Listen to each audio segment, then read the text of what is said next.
I never thought I'd be thankful for an insult, but here I am, sitting on my small porch, watching the sunset paint the sky in shades of orange and pink, feeling oddly at peace with how everything turned out. That night, when Jennifer spat those words at me across the dinner table, I felt like I'd been slapped. "You're just dead weight in this house," she said, her voice sharp enough to cut glass. "We're carrying you out of obligation." Before we continue, make sure to subscribe to the channel and tell us in the comments where you're listening from. I'd been living with my son Charlie and his wife Jennifer for almost 2 years by then, not by choice, mind you.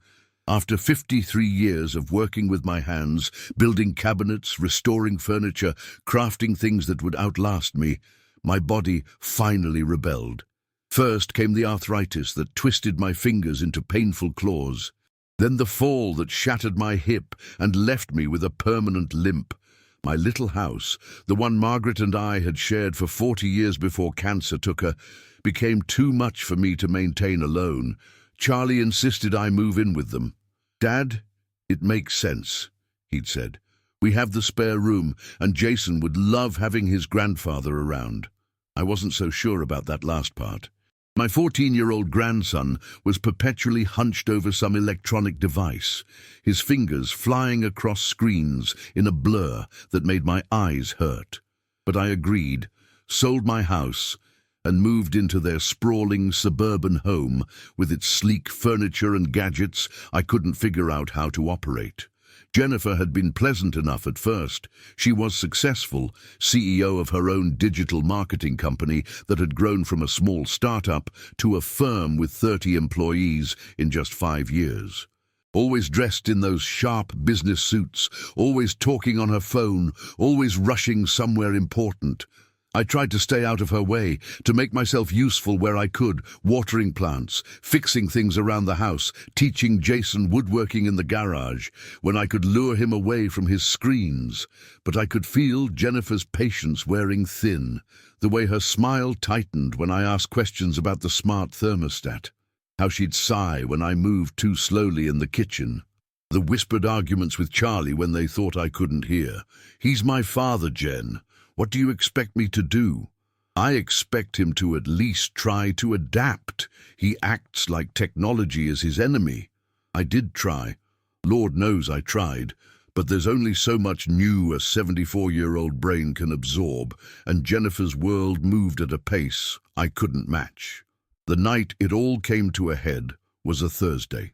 We were having dinner, one of those rare occasions when all 4 of us sat at the table together. Jason was texting under the table, his food barely touched. "Jason," I said gently, "maybe put the phone away while we eat?" Jennifer's head snapped up. "Dad is trying to have a conversation with you," she said to Jason, but her eyes were on me, cold and sharp. "It's fine," I said, backpedaling. "I just thought—" "You thought what?" Jennifer put her fork down with a clink. "That you know better than we do how to raise our son, that your outdated ideas about family dinners matter more than Jason staying connected with his friends." Charlie shifted uncomfortably. "Jen, come on, Dad was just—" "No, Charlie, I'm tired of tiptoeing around this." She turned to me, her face flushed. "You've been here almost 2 years, and you haven't made a single effort to understand our lives. You criticize everything we do. You're just dead weight in this house. We're carrying you out of obligation." The table went silent. Jason stared at his plate, face red with embarrassment. Charlie looked like he'd been slapped. I carefully placed my napkin beside my plate, pushed back my chair, and stood up. My hips screamed in protest, but I kept my face neutral. "Thank you for dinner," I said quietly, and limped to my room. I sat on the edge of my bed for a long time that night, thinking about what Jennifer had said. Dead weight. The phrase kept echoing in my head. Was that all I was now? A burden to be carried? Sleep wouldn't come, so I opened my laptop. Yes, I did have one, though Jennifer would be shocked to know I could use it without help. I checked my email, mostly junk and newsletters. Then I saw it, a message from my old friend Robert, who'd retired from accounting 5 years before me. "Hey, George. Heard through the grapevine that Jennifer's company is looking for new investors. Thought you might want to see this. Attached was a financial report, the kind companies prepare when seeking capital. Curious, I opened it and began to read. Numbers had never been my specialty, but even I could see something was off. The growth projections seemed wildly optimistic. The current assets were inflated, and there, buried in a footnote, was a mention of temporary capital allocation restructuring, accounting speak for "we're using new investor money to pay old investors." A Ponzi scheme. My daughter-in-law was running a Ponzi scheme. I sat back, my heart pounding. This couldn't be right. Jennifer was many things, arrogant, impatient, judgmental, but a criminal? I needed to be sure. The next morning, I waited until everyone had left. Charlie to his accounting job, Jennifer to her office, Jason to school. Then I did something I'd never done before. I went into Jennifer's home office. Her computer was password protected, of course, but she had files in her desk drawers, and there they were, financial statements, investor reports, bank statements. I may be old, but I know how to read, and what I read made my blood run cold. Jennifer's company wasn't just bending the rules, it was breaking them, using new investor funds to pay existing investors, falsifying client contracts, inflating revenue reports. I took pictures of everything with my phone. Then I carefully put everything back exactly as I'd found it. That evening at dinner, Jennifer didn't look at me. Charlie made awkward attempts at conversation. Jason stayed glued to his phone. After dinner, I went back to my room and made a call to another old friend, Greg Hamilton, who'd spent 30 years as a financial crimes investigator before retiring. "George," he said warmly when he picked up, "it's been too long." "I need your help, Greg," I said, "and I need you to be discreet." I sent him the photos I'd taken, explained what I'd found and what Robert had sent me. Greg was silent for a long moment after I finished. "This is serious, George. If what you're showing me is accurate, your daughter-in-law is committing securities fraud. People go to prison for this." "I know," I said quietly, "but what about my son, my grandson? They don't know what she's doing." "They'll be hurt either way," Greg said gently. "But if this continues, they could lose everything when it all comes crashing down. And it will crash down, George. These schemes always do." That night, I barely slept. I thought about Jennifer's words, dead weight, a burden. I thought about Charlie, who'd always been a good son, but who'd chosen to look the other way rather than stand up to his wife. I thought about Jason, growing up in a house where appearances mattered more than integrity. By morning, I'd made my decision. I called Greg again. "Do what needs to be done," I told him. The next day started normally. Everyone left for work and school. I made myself coffee, read the newspaper, did my physical therapy exercises. At 11:23 a.m. my phone rang. It was Charlie. "Dad," he said, his voice shaking. "Something's happening. The SEC just showed up at Jennifer's office. There are police. They're saying something about fraud." "I'm sorry, son," I said quietly. "What? Why are you—" He stopped. "Dad, did you know about this?" "Come home," I said. "We need to talk." He was there in 20 minutes, his face pale, his hands shaking as he poured himself a glass of water. "What's going on?" he demanded.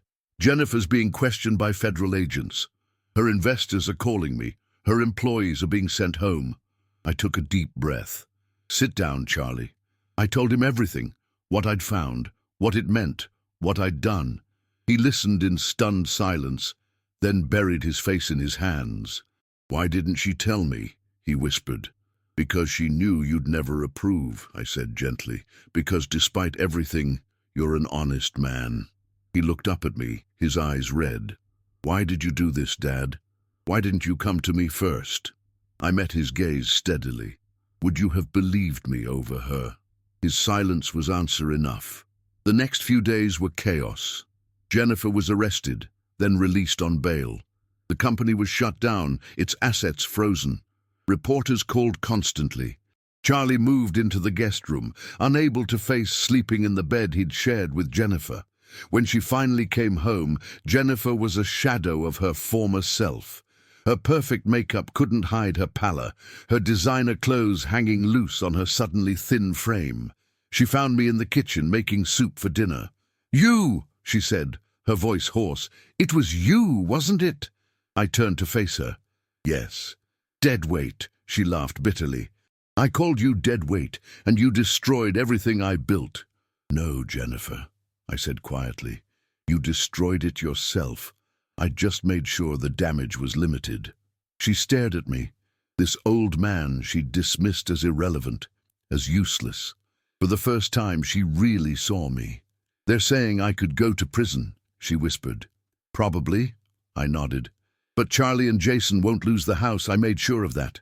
She sank into a chair, deflated. "How?"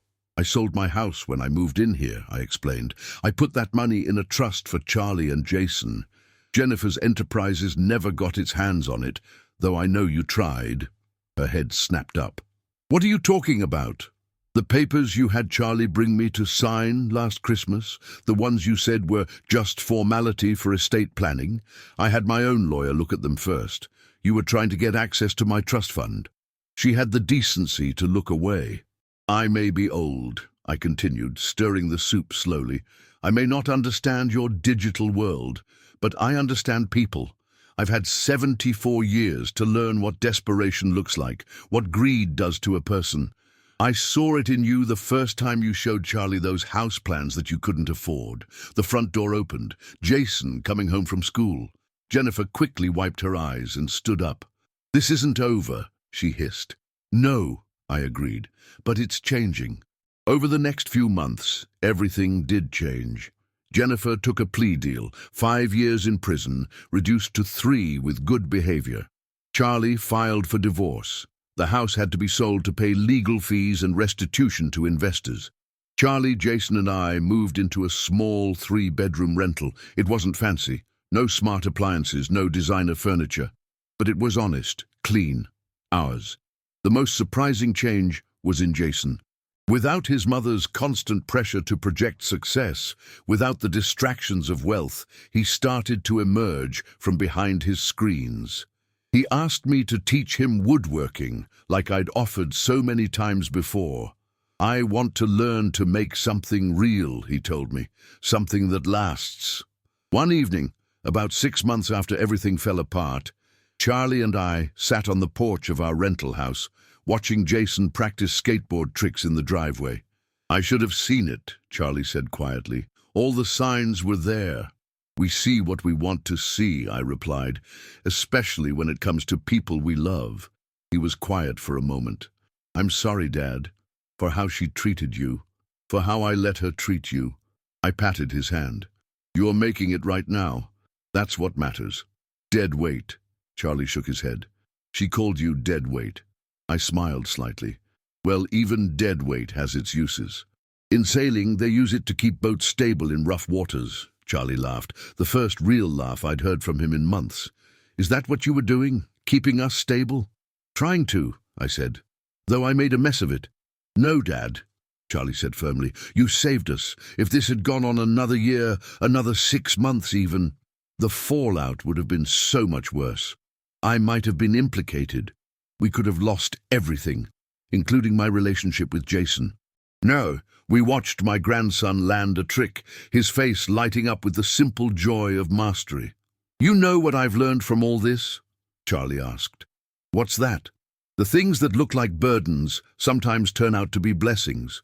And the things that look like success can be the heaviest burdens of all." I nodded, thinking of Jennifer in her prison uniform, of the house with its fancy gadgets now owned by strangers, of the company that had been built on lies.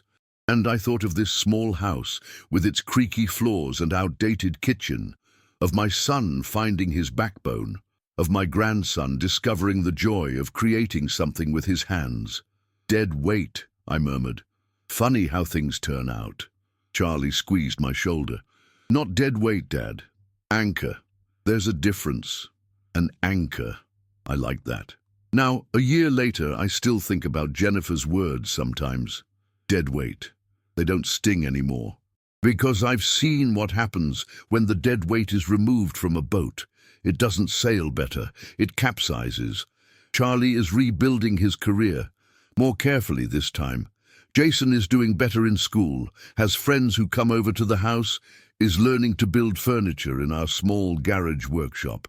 Jennifer writes occasionally from prison, mostly to Jason, sometimes to Charlie, never to me.